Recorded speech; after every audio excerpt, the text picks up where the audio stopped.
मैं जवाद अहमद हूँ और हम अपनी नेक्स्ट अकाउंटिंग क्लास में मौजूद हैं एक नए कॉन्सेप्ट के साथ जो कि है ऑपरेटिंग साइकिल।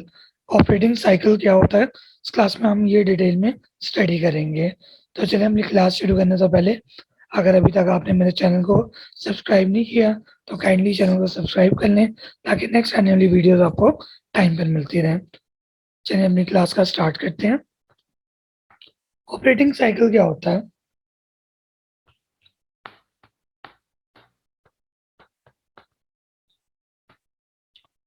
पहले इसकी डेफिनेशन लिख लेते हैं हम। It is the time period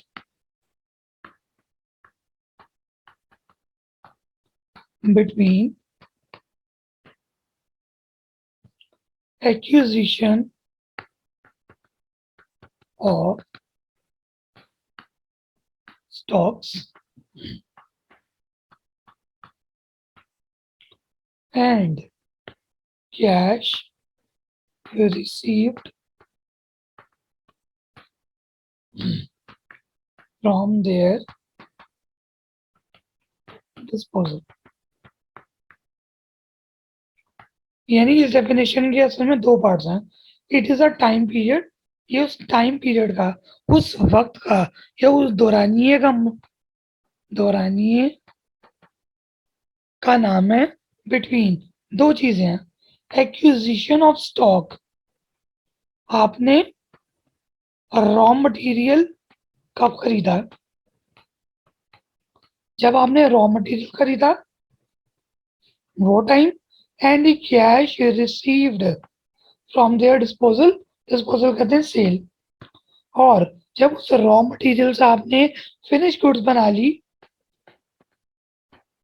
तो उस फिनिश गुड को सेल करके जो पैसे आए, इस टोटल टाइम ड्यूरेशन का नाम क्या है जी? Operating cycle. मसलन आपने और रॉ मटेरियल परचेज किया 1 जनवरी 2022 को और आपने उस फिनिश गुड्स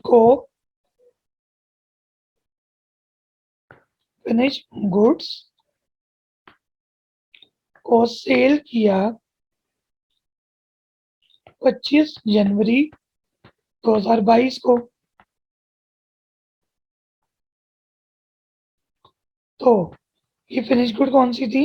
ये वो रॉ मटेरियल था जिससे आपने पहले सेमी फिनिश गुड्स बनाई फिर फिनिश गुड्स बनाई।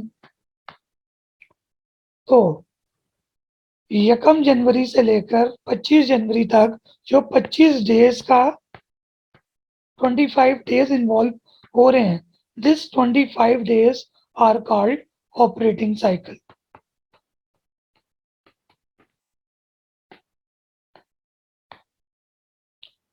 तो चीज को बनाने के लिए और रॉ मटेरियल जब खरीदा उस तारीख, और जब रॉ मटेरियल से बनाई हुई चीजें फिनिश गुड्स बिक गई उनके दरमियान में जो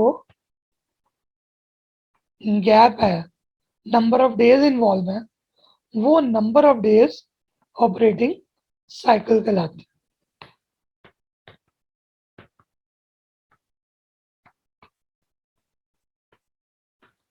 चलिए अभी ये सारी चीजें हमने पढ़ी, इसको एक हम टेबल की फॉर्म में बना लेते हैं, एक अकाउंटिंग सर्कल की फॉर्म में बना लेते हैं। Operating cycle. पहले बिजनेस के पास जो कैश मौजूद होता है, बिजनेस उस कैश से रॉ मटेरियल परचेज करता है। इस रॉ मटेरियल को कन्वर्ट करके डिफरेंट प्रोडक्ट्स और सर्विसेज ऑफर करवाई जाती हैं कस्टमर को। ये प्रोडक्ट और services sold to customer, customer को बेची जाती हैं। इसके बदले में हम क्या कर लेते हैं, उससे कलेक्ट कर लेते हैं कैश फ्रॉम कस्टमर, और इसी कैश को दोबारा यूटिलाइज कर लिया जाता है नए रॉ मटेरियल की परचेज के लिए। तो ऑपरेटिंग साइकिल कौन सा साइकिल है, जिसमें हम अपने कैश को, जो इनिशियल कैपिटल हमारे पास मौजूद होता है, उसको यूटिलाइज करते हैं रॉ मटेरियल की परचेज के लिए, और रॉ मटेरियल को कन्वर्ट किया जाता है into different products and services. In products और सर्विसेज को कस्टमर को बेचा जाता है। कस्टमर्स को बेचने के बाद कस्टमर इनके बदले में हमें कैश देता है या फंड्स हमें ट्रांसफर करता है। उन फंड्स को दोबारा यूज में लाया जाता है और ये सर्कल कंटिन्यूसली एक सर्कल चलता रहता है। It's a continuous procedure. तो इसको हम अगर हम दो हिस्सों में डिवाइड करें, तो जब तक चीज हमारे पास रहती है, ये हमारा है होल्डिंग पीरियड, होल्डिंग पीरियड। और जब चीज हम कस्टमर को भेज देते हैं, इसको कहते हैं collection period.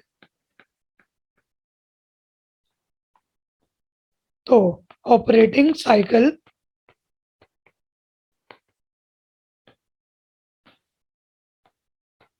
is divided into two portions. First one is holding period and second one is collection period.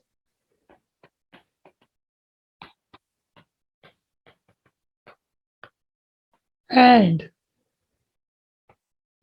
the duration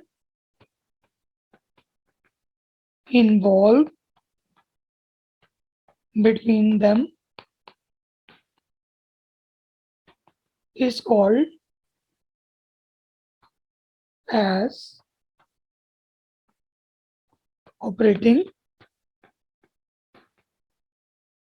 cycle. तो ऑपरेटिंग साइकिल होल्डिंग पीरियड और कलेक्शन पीरियड के दरमियान जो डिफरेंस है, वो ड्यूरेशन है। वो ड्यूरेशन क्या कहलाता है जी? Operating cycle. इस क्लास के अंदर हमने ऑपरेटिंग साइकिल को पढ़ लिया, कि ऑपरेटिंग साइकिल की डेफिनेशन भी देख ली,